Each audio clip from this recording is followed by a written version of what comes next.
I'm on spend again, guys! I'm spending again!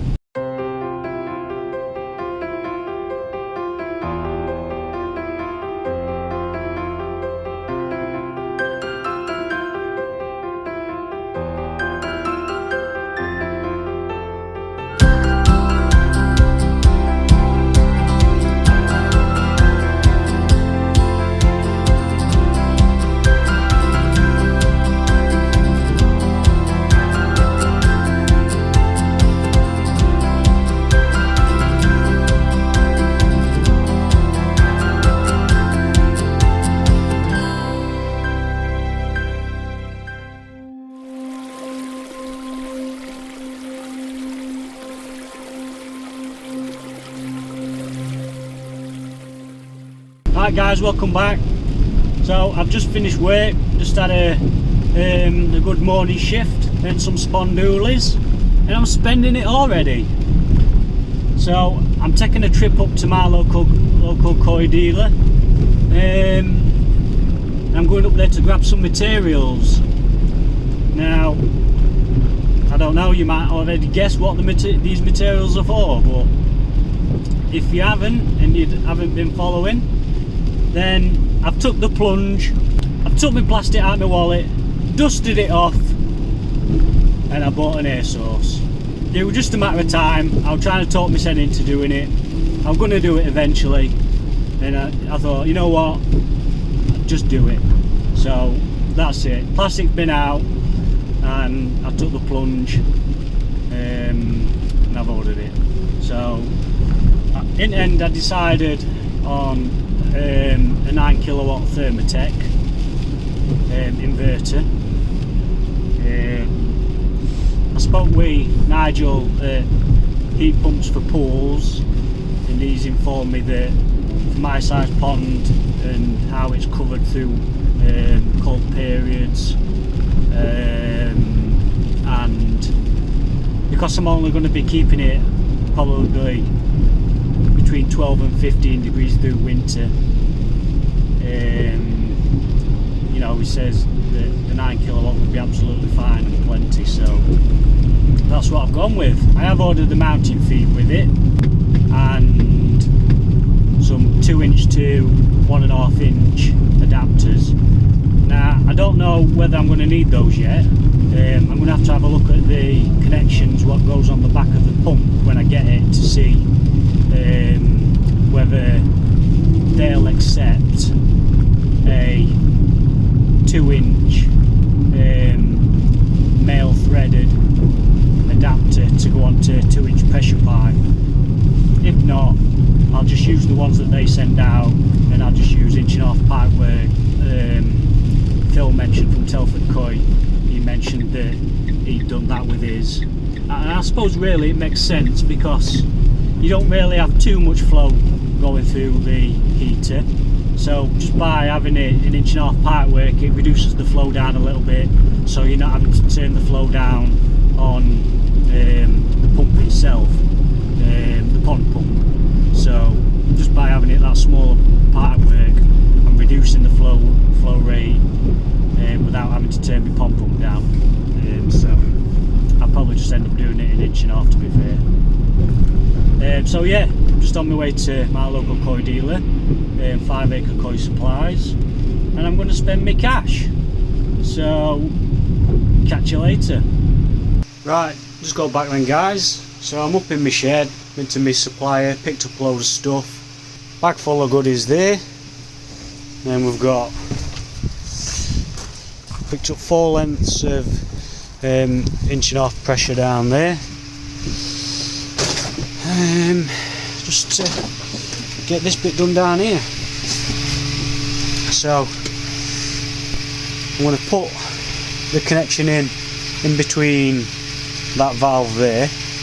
So I'm going to have to isolate my pond from the valves outside, just so I don't get any water coming back through. So I'll isolate my pond from outside, and also my bottom drain and my skimmer from inside shed. And then I've got to alter this section of pipework here, where I'm going to put 2 T's in between either side of that ball valve, and then they'll go down under the floor here. I'm not going to bother doing any digging or getting any pipes under the shed today because it's absolutely banging it down. If you look out here, it's so terrible. Just, I mean, look, it's absolutely waterlogged. Absolutely dreadful today. So that's what I'm going to be doing there. So the first job I think to do will be to shift this out of the road for a start, because you can't bleed in shift in this shed. I'll be glad come springtime when I can get in the shed properly, get everything out and just make some space in here, because at times it's just unworkable. Just can't do all. Right then, so the first thing I need to do is get this pond shut off, get the pumps turned off and everything. So we do that on the control box here, so this will turn me pump and everything off and my drum. So that's that off, and then this ball valve here, for the time being I'll shut that off, and then this gets shut off, and then that gets shut off.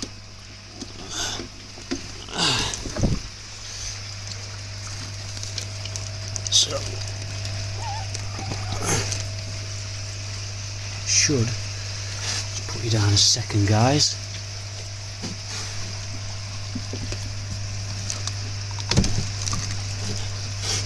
Right, that's isolated. That's isolated. Right, that's everything shut off and isolated in here. So what I need to do now,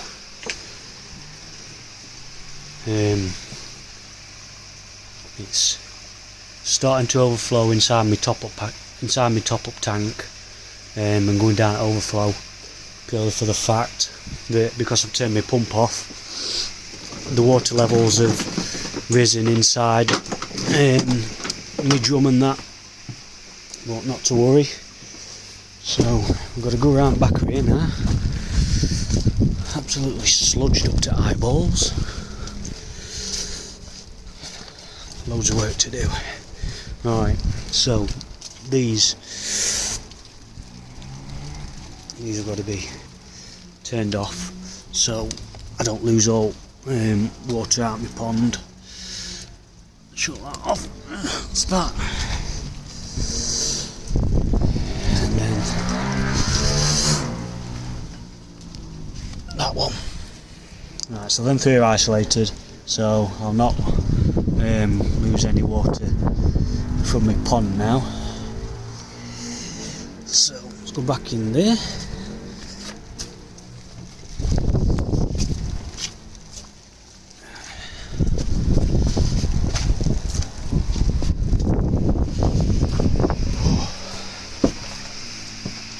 Right then. So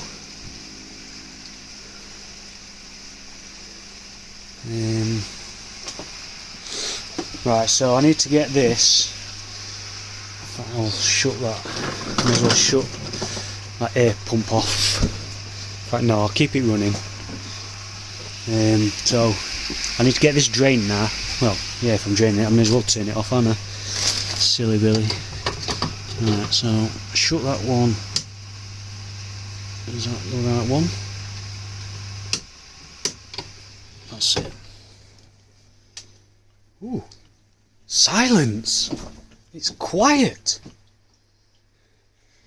Right then, so I'm going to get this scene 2 down here. I'm going to get my nose on here, onto my drain point, and start getting it drained down. Right, so this is all drained now, guys.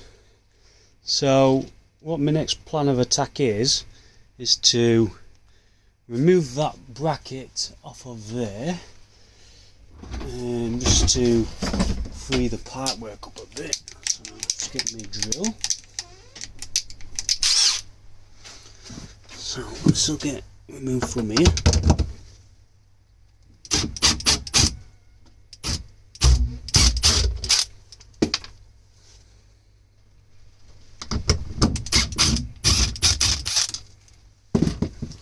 That'll free that up. So what my aim is so I'm going to cut that just to the right, just so I'll have enough. Obviously, because it's solvent welded, I need to leave enough pipe on the end of it for me to get another fitting on to link it back into my system, because I don't want to waste a valve, because they cost enough. And then I've got this T here, what's gonna go on there somewhere like that on the pipework, and then this bore valve will be moved further over, and it'll have another T that will go like that. So there'll be two T's either side of the bore valve. Right, so I'll get this cut. Apologies for the noise in advance.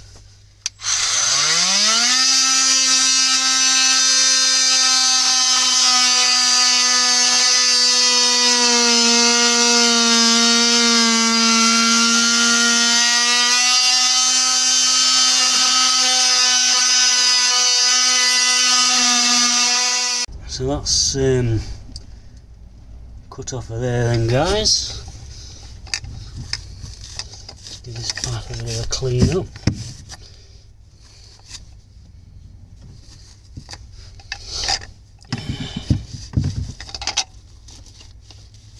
So we'll be reusing this, obviously. We don't waste these bore valves.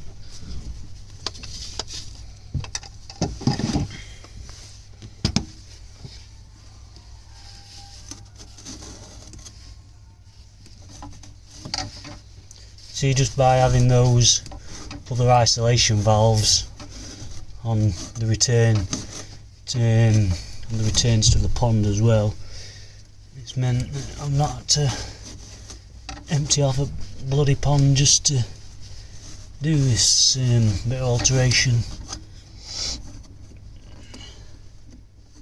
I think I may need to take some of that, cut a bit of that frame out in order to be able to slide that on properly, so I'll mark that where it's cutting.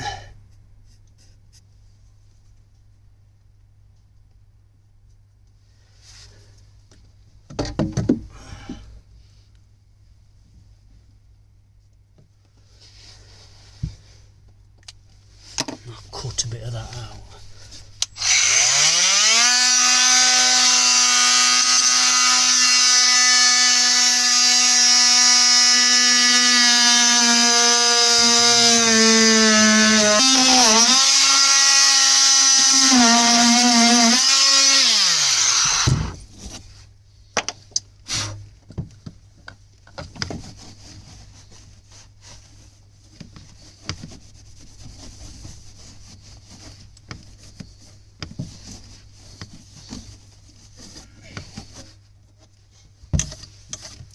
Right, doing that now, guys.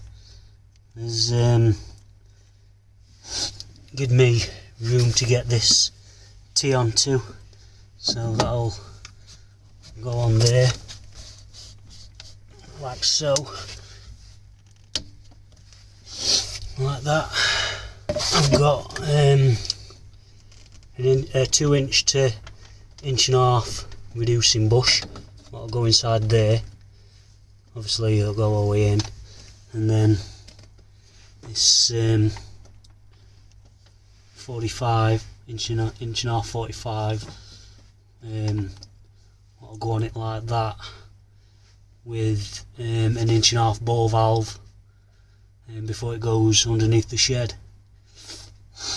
So right, I'll I'm going to crack on and get this all glued in place, because I don't want to start here too long because it's quite cold and wet and miserable.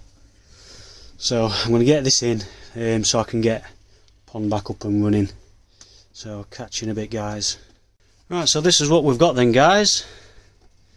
So I've got them in there, 2 T's either side, ball valve, reduced down to 1.5 inch, and then go down there to a couple of 1.5 inch ball valves, and then they're going to go straight down underneath where those holes are there, and just straight down underneath the shed there, and they will go onto these 2 of these 1.5 inch sweat bends, just to get a bit better flow as it goes to the heater. I'm not going to bother digging any channels or anything tomorrow until it starts drying up a little bit, because it's outside, it's absolutely wet through, it's squelching under your feet. My garden drain's terrible. I'm going to wait for it to dry out a tad before I even think about doing any digging. Plus I've got to get my insulation to go over my pipes anyway, just to minimise any heat loss through the pipes. So I'll probably order the insulation tonight. I think I'm going to order enough to go around the back of my pond as well, on the pipework round back at pond, and some for in here too. So yeah, that's all in and isolated now, all glued and tightened up.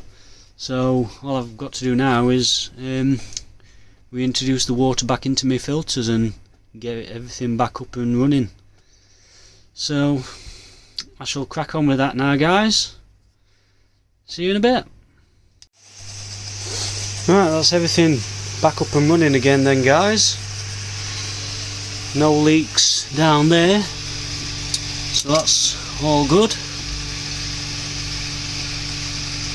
And the top up tank is just doing its thing,